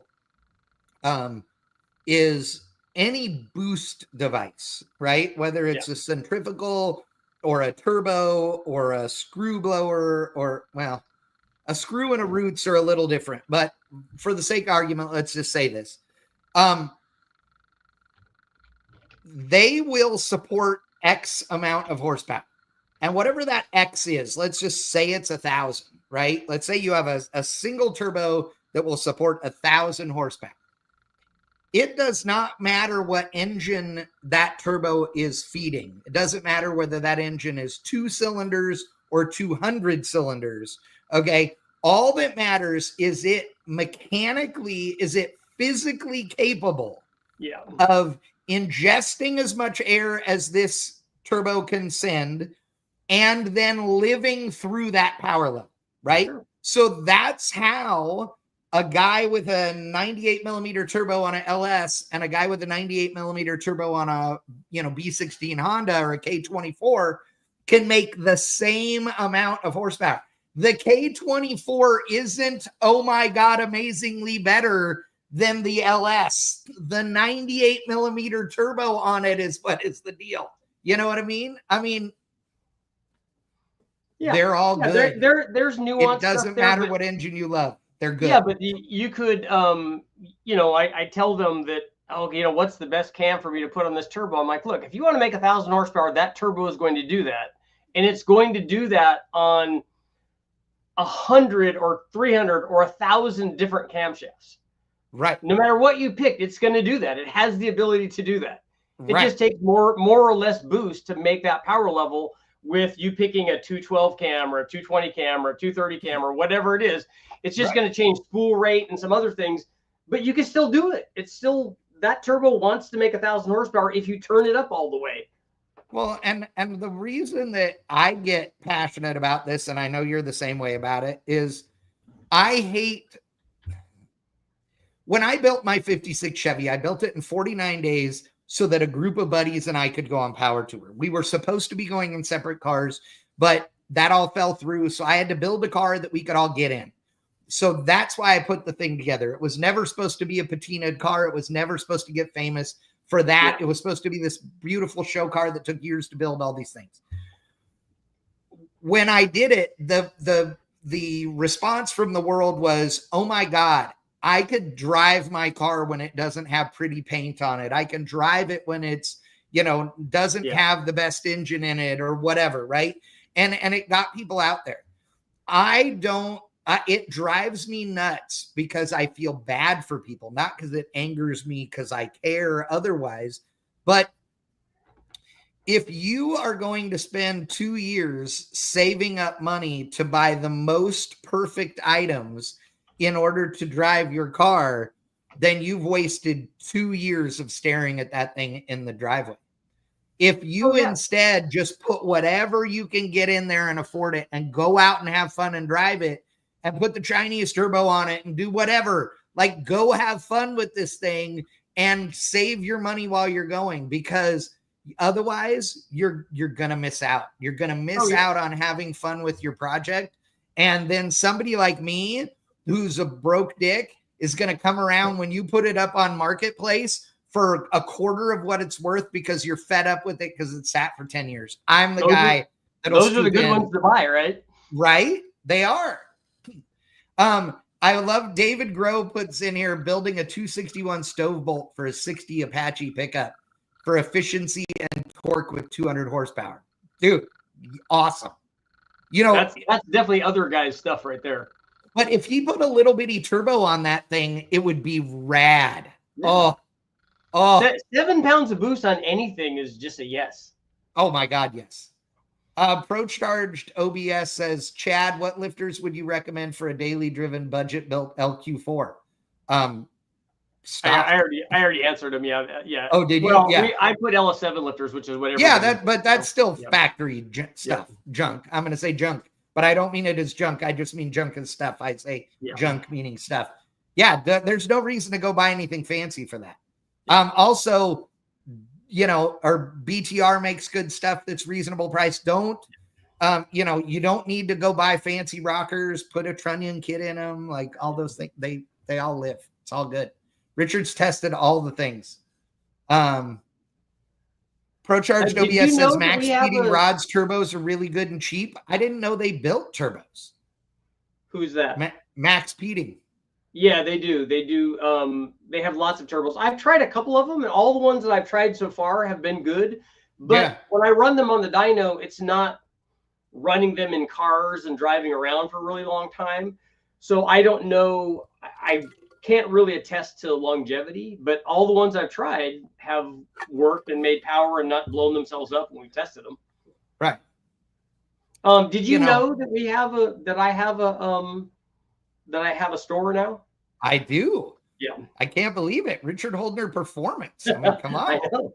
It's crazy. You're like official and stuff. I keep telling you, I'm a big deal. Dude, yeah, but hold on. To be fair, you've made that claim for like 10 plus years. I mean, and this is always the response that I get. True. That's true. Yeah. You mean skepticism and eye rolls and from you, from my family, from my dog, from everybody. Yeah, they're like, yeah, I'm not really seeing it, you know? Oh God, I love it. I love it. So okay, I have a question for you. How's the GLH? It's good. It's ready to come back to California. Nice. It's all restored, running. We ran it at the drag strip. We ran on the chassis dyno. It's ready to come back. It's just in Ohio. I just need to go get it. Dude, I might be in Ohio coming up. I'll come in. We'll road trip it back. There you go. It would be a riot. And really, all we need to get it to, we just need to get it to Georgia, because I'm going to take it to my buddy Jimmy's place, and he just put a chassis dyno in, and we're going to do a bunch of testing there. Wait, is Jimmy the one with the Mustang that we did the stuff on years ago? Yeah, Jimmy from HP. I was just talking to him, and he goes, I know Chad. Chad got me those tires. I'm like, that's Chad. That's the Chad. Right. Dude, that guy his car was cool. Yeah, he now has a car that you'd really like. He has an NSX, but with a J35 V6 from a Honda Accord or a CRV or any of those things swapped in, because the NSX motor is so expensive. So we put that motor into it with a turbo, and it's making like 750 at the tires. No, I rode in it. It's the real deal. Okay. I have to say, and I know some of you people are not going to like this. So I'm the voice of like all of Holly's events, right? I announce all of Holly's events, LS Fests and Ford Fest and Mo Party and all those. Charles, I'll put the address up there. Oh yeah, Wickman needs to go buy some stuff. I also announced an event that Holly didn't really promote in our normal car guy world, and you'll understand why in a minute. that was for EVs. Okay, it was the EV Fest, is what yeah. we called it. It was called High Voltage. It was at Sears Point. It was epic. It was an amazing show. I'm not going to apologize for saying that. It was super fun. One of the coolest cars there was an NSX. And this guy had this NSX, and it was a pretty clean car, but he got it from a dude who had blown up the engine and transmission in it and couldn't afford to put a motor in it. Yeah, and so he got it for a song and EV swapped it, and it was so cool. It was really neat. I got to tell you, I think the OG NSXs are, dude, those are a sexy car. Like, really. I love them. I had a 91. Lisa drove it around a bunch, and Jimmy put a turbo on it. And I'll tell you what, after having another 150 or 200 horsepower on it, it was amazing. Oh, and you know me, I'm a Chevrolet guy to the core, except for my wonderful Civic that was yours. But dude, an NSX is cool. Dude, Charles Britton says B&R needs to look into what the 400 poncho block can stand. Older OEM blocks check out pretty low. I can tell you that a friend of ours, Brian Rock, had a 400 block that he made into a 455, which, by the way, if you're a Pontiac guy, you know this, but if you're not, and you're like casually a Pontiac guy, instead of a 455, you want a 400. And then you want to, it's just board 30 over and a little more stroke. You want to put an aftermarket crank in the 400 because it has a smaller main bearing journal. So bearing speed isn't an issue at high RPM. They're much stronger. We got a couple of good Pontiac guys here. Yeah. And so I know that Brian Rock, his Pontiac combo made real steam on the dyno at West Tech. And like big power. The block was not a concern. So just saying. Yeah, they got these guys have lots of Pontiac stuff that they've done. I have a 400 block, and I have a 350, and I have the little trophy 4-cylinder, the half of the 389. Yeah, the shaken dog. Yeah. Those were the greatest engines because I remember you doing videos on them. But if you guys have ever seen one in a Tempest, they came in a Tempest, and they were the craziest rubber mounted, like way different than a normal motor mount. Because when you shut those engines off, they literally shake like a dog. Like, it's hilarious. If you have the hood open and shut one of them off, it's like your dog just walked in out of the rain and shook in front of you. It's hilarious. Yeah, there's a lot of vibration in those. Oh, yeah. But they're still awesome. I mean, come on. Yeah. Yeah. Pontiacs are cool. Again, I'm a Chevrolet guy to the core, but anything GM is good. I've only owned... So in my entire life, I've owned 3 import cars. A Mitsubishi Mighty Max when I was 16, and now I have another one of those. So that's 2. And then the Civic that we call the Peep now. That was Richard's yellow Civic. And we call it the Peep because it's yellow and it looks like a peep at Easter, you know. But the only other things I've owned, everything else I've ever owned has been a Chevrolet, except for I had a 72 Buick Skylark convertible. So, you know, it's like Pontiac's brother, the Buick. So yeah. You know. Good. So it's all good. And the best car there is the Civic VX. I'm just gonna say it out loud. I love it. I will tell you, it's been sitting for 2 weeks. It's the longest it has sat since I got it from you. Because I'm waiting on parts to come in. That car has 438,000 miles on it now. Nice. And the suspension on it is done. It is, there is not a single thing on it that isn't wore out. So I have ordered, what did I get? I got KYB struts. I got, is it Tyne or Teen? I don't know how you pronounce it. Lowering springs. I got, new front lower control arms and bushings, new upper control arms and bushings, new ball joints for the lower. I got new calipers and rotors for the front and pads, new wheel hubs or wheel bearings for the front, new front axles, new rear shoes and brake kit and drums, new rear trailing arm bushings. Everything under the car suspension wise will be brand new. And I did that because again, it's just all so wore out. It started it ate up the CV joint and the right front axle. Good enough that I ignored it as long as I could, like carefully turning. But now you can feel it driving straight. I'm like, this is about to exit the building. So we're gonna park the Civic and order some parts. So they'll make noise for a little while.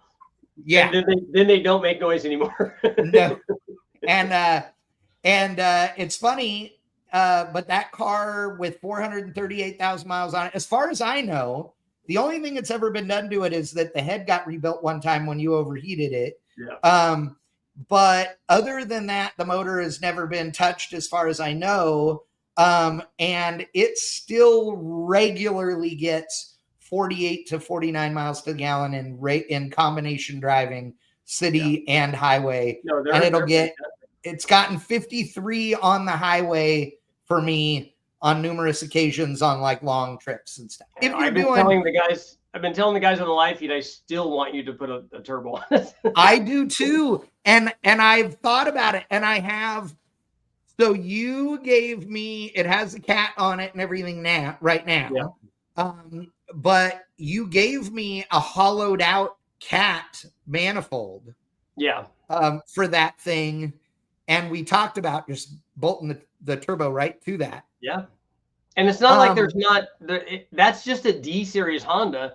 So there's not like there's like 8,000 different exhaust manifolds with turbos that just bolt on there. So true. And honestly, even a plain Jane log style, like the really simple one would be fine. They have cast ones that just go on, already have the wastegate on it, just go. I mean, put a little turbo on there. Right. And how little? Probably like a T25 or something. I mean, it doesn't have to be very big. You're only talking about going from, I think the thing makes like, it's rated at 93 horsepower. So it made like 78 or something at the tire. So you're only talking about going to like from 93 to 150 or 160, let's say, because you're not going to run a bunch of boost on it, but run the front mount and run 7 or 8 pounds or whatever. And you're on your way, man. And do you think it would pick up the mileage at low load? I don't think it's gonna. I honestly don't think it's gonna affect it under cruise, because you're still gonna be no boost, going light throttle, and still going lean burn. So it might not affect that at all. It's just gonna be when you get in it, it'll just be it'll be fun. It'll be fun even before VTEC, and then funner in VTEC. Well, and you know what's funny is that, like, I drive that thing like an old man, like I short shift it and all the things, and and it's it's wonderful. I mean, I don't know. So the TAC has never worked since I've owned it. And I actually took the cluster and had it repaired at a place literally like 5 minutes from me. And it worked for like 2 weeks, and then the TAC quit working. I got to take it back and they'll fix it. But I don't think I ever revved the thing over 4,500 RPM like in a normal week of driving. You know what I mean? But I am, like I said, I'm going to lower it a little bit. And the one thing I'm going to do that I know you are against is I am going to put a set of wheels and tires on it just because I want it to look a little cooler. I am going to do, in fact, I haven't announced this publicly anywhere except here. Now, I'm going to do Kevin. Yeah, exactly. I'm going to do Kevin Tett's Paintucation series and learn how to do body work and paint. And I'm going to paint this thing myself. So, but I'm going to, it was originally a white. You can't make it any worse. No. It was originally white with blue interior, which Richard knows. Somebody painted it horribly with yellow. I'm actually going to paint it yellow again. I can't. I love yellow cars. I do too, and and it's the peep. It has to be yellow. So I contemplated white or gray for a long time, and I'm like, no. So the only thing is, I'm going to change the yellow just a tiny bit. I'm going to do competition yellow. I don't know what the paint code is, but I had a 94 convertible Corvette that was competition yellow. And it was a great yellow. Yeah. So I'm going to paint it that yellow and call it a day. I have. If you put new wheels and tires on it and you don't put the VX sticker on the back of it, then people won't stop you as much. Right. It won't ask you, hey, do you want, I mean, they'll probably stop you and go, hey, can I buy that car? Because it's just a cool looking hatch. Yeah. But not as much as it's, oh, that's a VX. That's like the real deal. Dude, I'm not exaggerating when I tell you that at least once a week, somebody either comes to my door or leaves a note on it or asks me in a gas station if I will sell that car. I'm not kidding you, every week. And I have a guy that has shown up at my front door probably 6 times in the last year and a half. He comes like every 4 or 5, 6 months, and he knocks on the door and he goes, I'm just here to ask if you still are, keeping the Civic. And I'm like, not for sale. Like, I would never sell that car because it's not, I mean, it's actually worth, decent money because of what it is.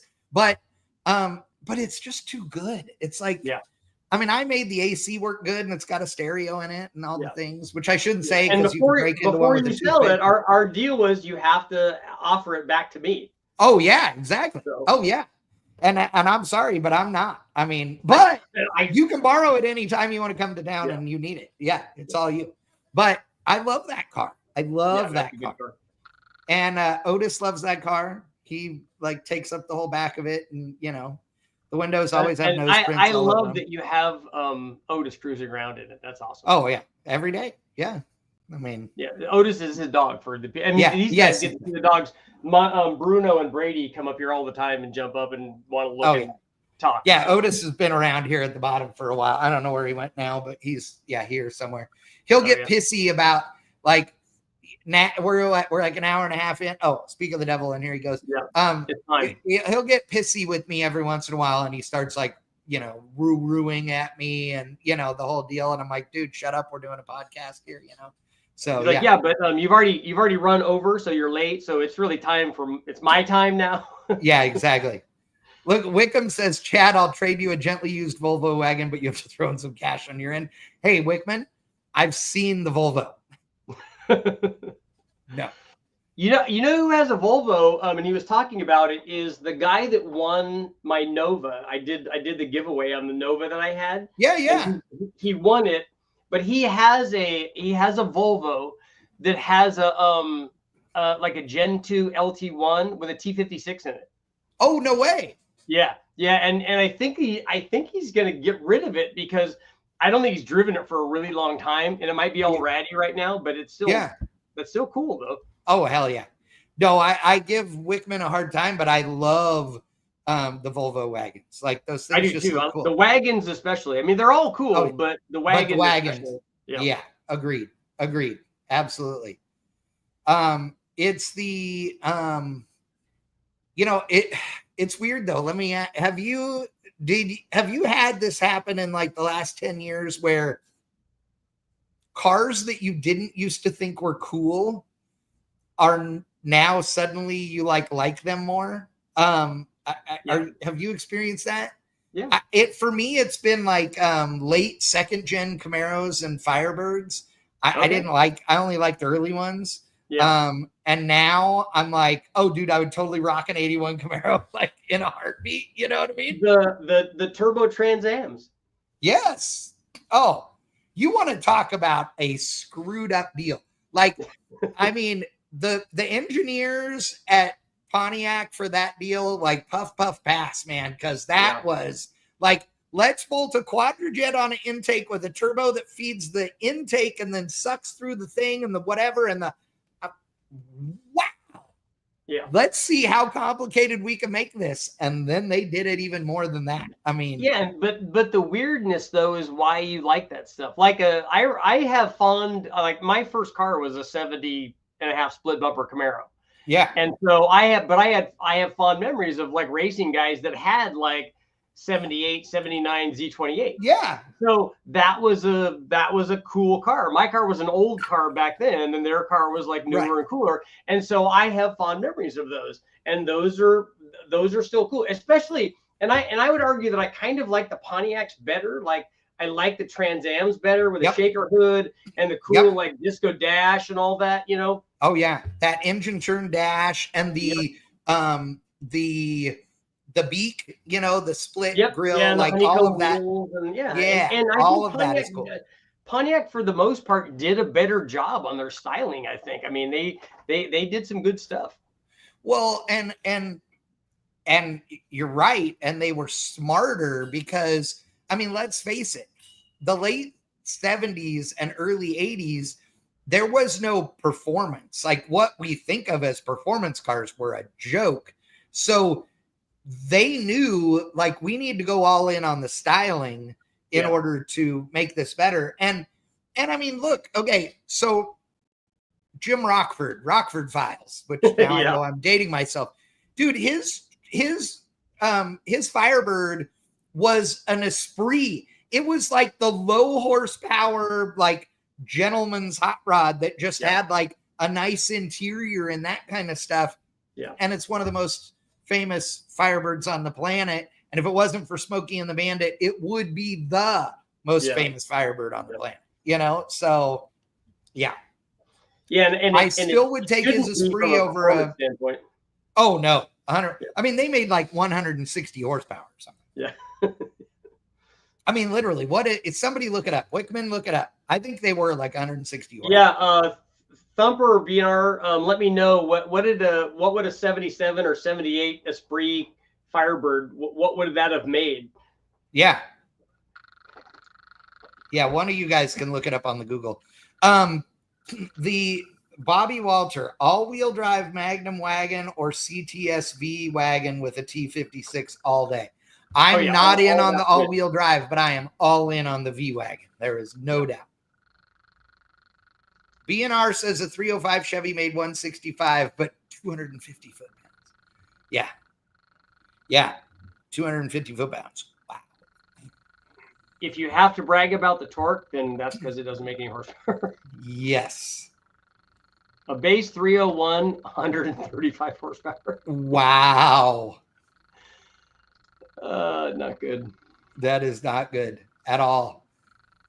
The reality is, you know, we romanticize about all the cars. And I own a 69 Camaro convertible. My dad owns a 68 Z28 Camaro. I will tell you that in my opinion, a 69 Camaro is the greatest Camaro ever built. Okay. Yeah. My dad would say a 68 Camaro is the greatest Camaro ever built. And I'd say, okay, that was second. But here's the thing. If you don't romanticize it, okay, the reality is the newest Camaro, the one that was built last year, is the best Camaro that was ever built. Okay. You would hope. Yeah. Yeah. If you took anything visual out of the equation, even, right? They make more horsepower. They're more efficient. They're safer. They handle better. They go faster. They do all those things better than anything else ever did. And if you watch Richard's channel, you know that that's the case because he's reproduced and or tested every one of these old vintage super badass engines. And don't get me wrong, there are some of them that made considerably more power than they were rated at because of all the, you know, insurance things back then and everything. Yeah. But a 302 in a 68 Z28 Camaro still don't make the same power as a, you know, new LT did in a 2023. A DZ302 makes as much power as a junkyard 5.3 truck motor does. Correct. Horsepower. It doesn't make the torque, but it makes the horsepower. But it makes the horsepower, yeah. But that doesn't, the thing is, and guys can use those kinds of comparisons all that they want, that doesn't stop it from being cool. Oh, that doesn't stop a guy wanting a 69 Z28 with a DZ302 way more than he wants, you know, an LS powered truck or whatever. That's not, you know, those are not the same things. And both of them can be good. That's the thing. You don't have to pick one over the other. You get a Chevy truck to tow your Z28 and everything's all good. Yeah. Well, it's, you know, it's the whole In-N-Out and Whataburger argument. I've always been blown away by how much people will yell and scream at each other about In-N-Out versus Whataburger. Yeah. I know I'm a fat guy, but I like both of them. Is that against the law? Do I have to only, I didn't realize that in the United States of America, we were only allowed to have one. Yeah, So the example I always use is a 69 Z28 or a Boss 302. I'm like, yeah, you look, if you close your eyes and just read the specs, those are the same car. they are. They're probably the same wheelbase and track and brakes and Right. everything. The weight, everything. They handle the same. They brake the same. They Yes. both have 302s. They were both designed for Trans Am. They're both amazing looking. I mean, you just how do you have a bad choice? Right. And I'm a Chevrolet guy to the core. I have all the tattoos to prove it. I am not going to pick that 69 Mustang. But my buddy Brett Vocal is going to choose that 69 Mustang. And he and I cruising down the road next to each other in my 69 Camaro and his 69 Mustang are pretty awesome. Yeah, and you can pick the one that you like. There's nothing wrong with that. No. But you don't pick the one that you like and then badmouth the other one because there can be only one good one. Nope. No, because when you always have to do it. And I'm not a sports guy. I literally don't watch or follow any other sports that don't have cars in them. But you know, it was always okay to be a Raiders versus a Cowboys fan or whatever, and you just give your buddy a crap about it and all those things. And that's how cars are, right? I mean, I'm a Chevrolet guy to the core, but if my buddy is a Ford guy and he's as passionate about his Mustang as I am about my Camaro, then he's all good in my book. I'm going to still bust his balls and expect him to bust mine. Exactly, but yeah, hello, they're both awesome. And the thing that I like to point out about that, because it's very important, is our industry, like the group of performance guys, people don't realize it. It's really small. We should not try to diversify that. We should try to conglomerate that. A guy that loves a Mustang is exactly the same kind of guy as a guy that loves a Camaro or a Trans Am or a weird guy like a Geo Metro, like this guy. Right. All of that is good. And we should all get together and go, look, this is all cool. We shouldn't be like infighting here. This is just nonsense. No. There's enough of that crap going on in the world anyway. We've become such a hateful nation, and it's shameful, and we shouldn't be. It sounds funny, but can't we all just get along? But yeah, it would blow people away. As I'm getting ready to go here in 8 days, I leave to go to Orlando for MTC. It's the what is it? Motorsports Parts Manufacturers Council Media Trade Conference. And are you going out to Florida for it? It's literally in 8 days. The NPMC thing is in Florida? Yeah, they moved it this year. So yeah. Oh yeah, I'm definitely not going. I was already not signed up to go, even if it was in California. But Florida, yeah, no, I'm not going. Yeah, well, I'm not thrilled that it's in Florida because I much prefer California. But you go to this, and not everybody in the media is there. Obviously, Richard Holdner's not going to be there, but a lot of the media are there. Oh yeah, and it would, I mean, it's a good sized conference. Don't get me wrong, there are a lot of people there, but it's not thousands of people. The automotive aftermarket is considerably smaller than you might think. No matter how many billions of dollars worth of parts we sell and all those things, it is a much smaller group of people than you would believe that are creating and promoting and developing and all these things, all these parts and products. And it's if you look at what the OEMs sell, I obviously used to read all of the car magazines, Road and Track, and all of those. And you look at everybody screaming for, hey, we want the performance versions of these cars. And the people that are making those are going, yes, but there's only 7 of you people that are buying these. And there's millions of people buying this other base model that's less expensive or that has these luxury features and it doesn't have the turbo and, all that stuff. Right. This is how we make money. We don't make money off of you because there's not enough of you buying that. Right. And it goes for performance cars. It honestly goes for trucks. Yeah. The reality is, something like 10% of Americans ever tow with their truck, ever. And when I say ever, I mean one or more times in their life tow with their truck. Nobody tows with their trucks. I tow with my truck all the time. I have a giant gooseneck trailer and a bunch of stuff, and I have a dually and I pull a big trailer, but I am not the norm. And either are the average automotive enthusiast who goes, why are they doing this? Because nobody puts anything in the bed of their truck. The percentages, if you look at all of the numbers from like JD Powers and stuff, something like 20% or less of people ever put anything in the bed of their truck. Anything, including groceries, nothing in the bed of their truck. And they buy a truck because they like the look of a truck. And there's nothing wrong with that. Yeah. The number of people that go off-road with their off-road vehicle. Is literally like less than 5%. Jeep owners are more likely to buy rubber ducks to put on the dash than they are to go in the dirt with their Jeep. I mean, I know if you look at and Ferrari said the same thing, because before Enzo Ferrari didn't want to offer automatic transmissions ever. He said every Ferrari should have a manually gated shifter because you should drive it that way. And then as people transitioned, the number of people that were buying the flappy paddle like F1 gearboxes, almost everybody bought that.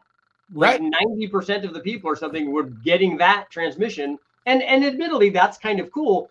But still, an automatic though, and not a gated, Ferrari shifted thing. I mean, that's because even though they're terrible, and they're notchy and they're not good, but they should have that.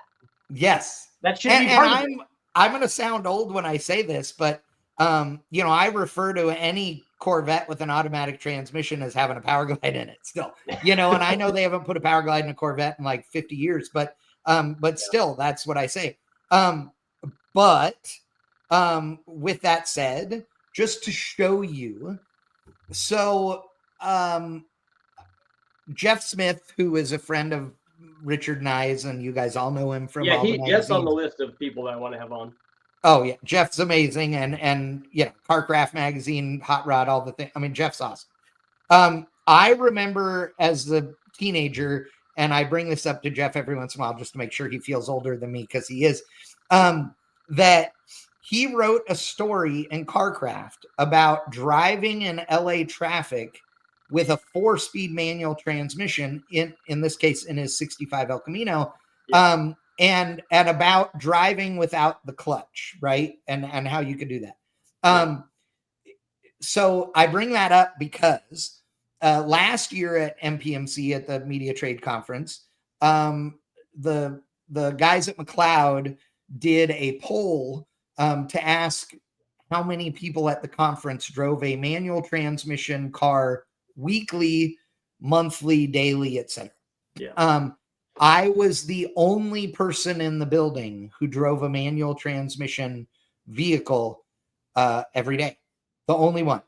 And Jeff was like, crap, I don't anymore, but I used to, and I'm like, well, I'm you now. And I do, I mean, I haven't the last 2 weeks because I'm working on the Civic, but I drive a stick car every day, and and I don't care. Like, it doesn't bother me to drive an automatic. I'm not like that, but I do enjoy driving a manual transmission car. And the paddle shifted automatic versus the new dual clutch transmissions that are in like the new Corvettes and new Ferraris and all those things. Those are two very different animals. And the dual clutch transmissions are unbelievably badass. They are so dead nuts simple. The computer system that controls them is not, but the transmissions themselves are so unbelievably simple, it defies description.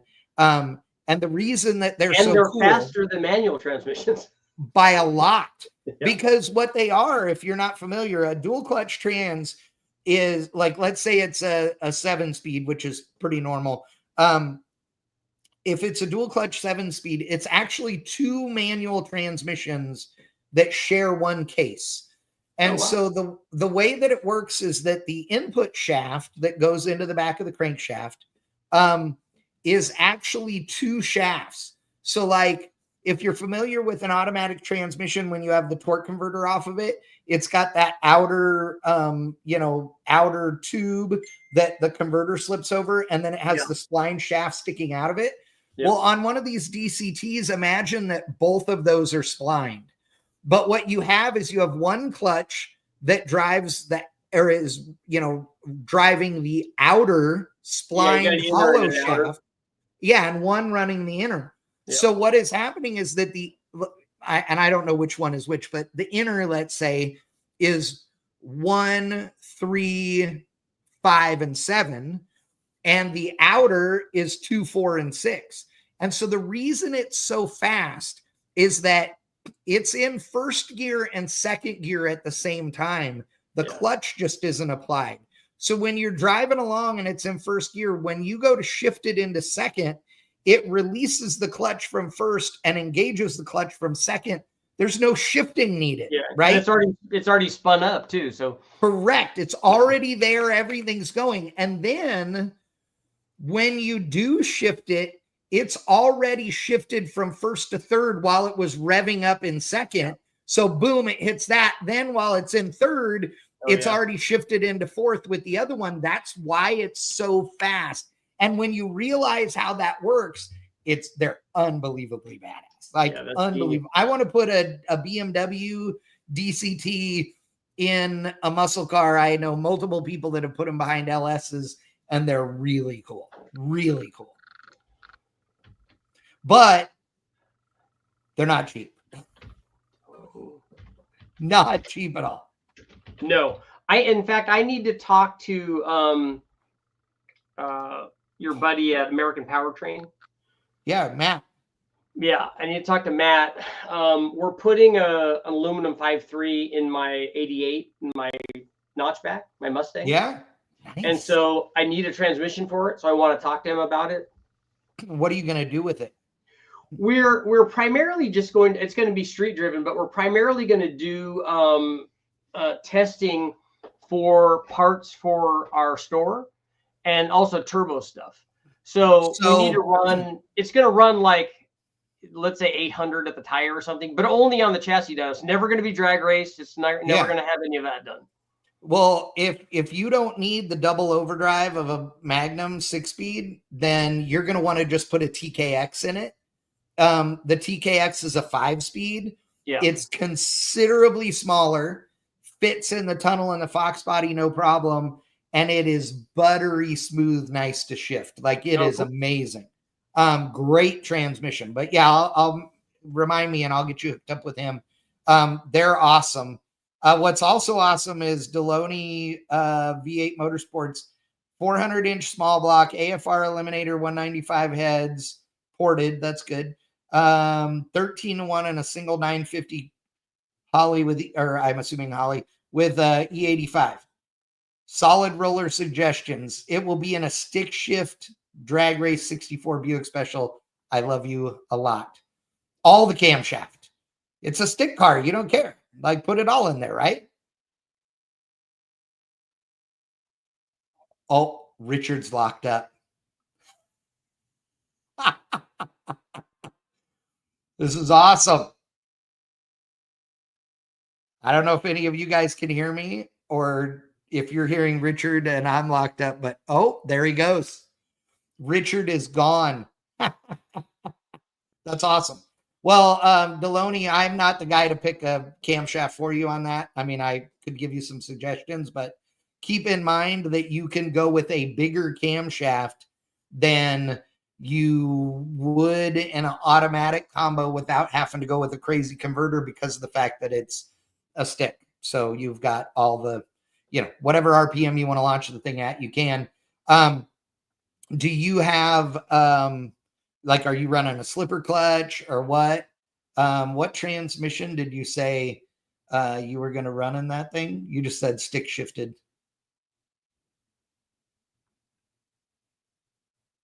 Oh, Eric Wilson says Honda's making a motorcycle with a dual clutch trans. That's cool.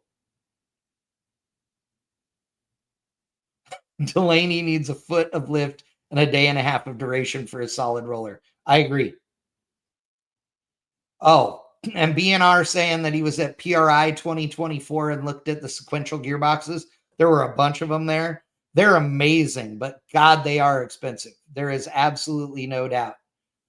BNR, usually NHRA Superstock Pontiac V8s, 255 at 50 to 285 at 50 used. The beauty of Superstock is that it's wide open on valve train. You can run anything you want. Stock Eliminator, on the other hand, any camshaft specs you want, as long as the factory lift is used. So they put a ton of duration, and honestly, the factory lift is a misnomer as well. If you guys want more info on Stock Eliminator camshafts, I'll give you that too. But Christopher C, SM465 upgrade and an 80 Chevy C30. Dude, love the 80s. I'm a square body guy. I have a square body Suburban and a square body dually. So Christopher C, go to AmericanPowertrain.com. They have a new Tremec, and I'm going to screw up what number it is, but they have a new Tremec that is 5-speed with good ratios for truck stuff and super smooth shifting internal rail and all that stuff. That's like a replacement for an NV4500. Nicer trans than that. So definitely check that out. You're going to like it.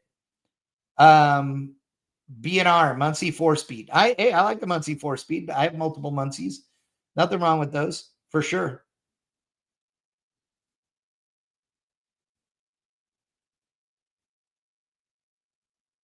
Jordan talking about the Honda DCT bikes, saying they're weird. Does not surprise me. California, not TXK, TKX. So it's a Tremec TKX. If you go to AmericanPowertrain.com, they're the #1 seller of Tremec transmissions in the world. And you can check them out there. They have TKX kits for everything.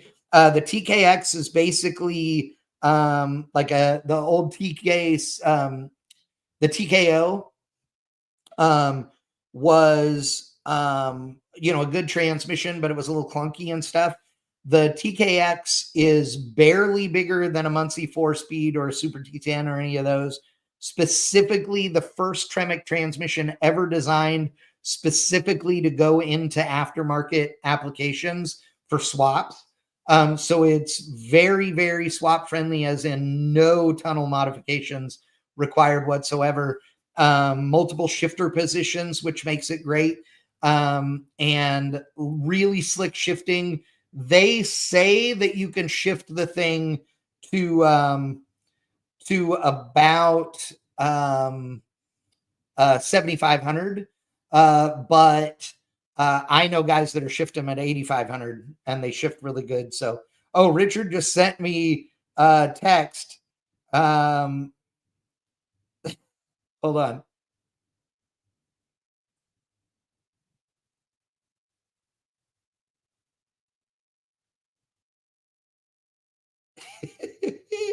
Richard said the power went out at their house.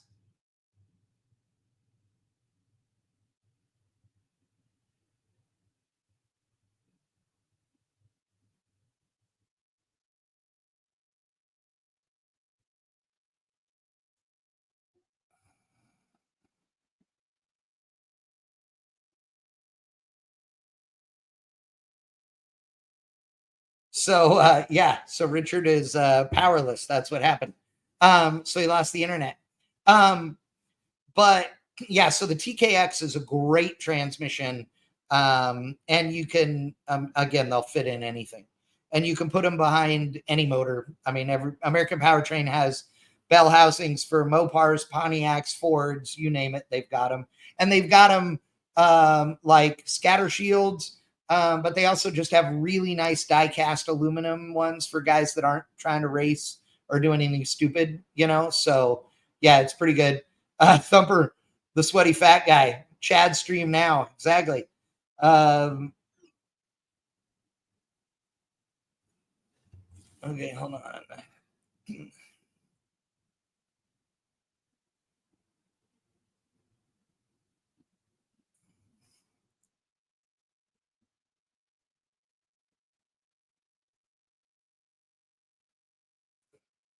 on here. Oh, yeah. All right. So Richard's checking on whether or not I can sign off because I don't have control over his StreamYard. But, oh, Thumper was thumping 455. Hey, dude, we still have our forums going and we're looking to do a bunch of revamp and bring some new action there. So we appreciate the support for sure. Let's see. Sorry, I'm reading through the comments here.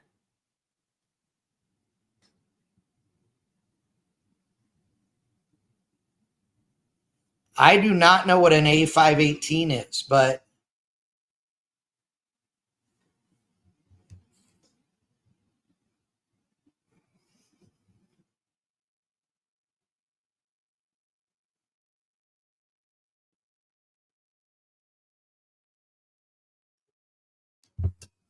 all right. So Richard is telling me to just shut her down from my end. So I don't know if this is actually going to stop the live feed or if it's just going to go to blank, but he's going to go in there and try and shut this thing down. So, you know, on behalf of Richard Holdner, who lost power tonight, thanks everybody for tuning in. It was awesome. Really appreciate Richard having me on. I know this one was long. No surprise. I never shut up. So really, really appreciate you guys. Some of you know I chime in and, you know, watch Richard's lives, not every day, but definitely stay on top of them and really appreciate you guys supporting him. Richard's great people and you can learn a lot from him.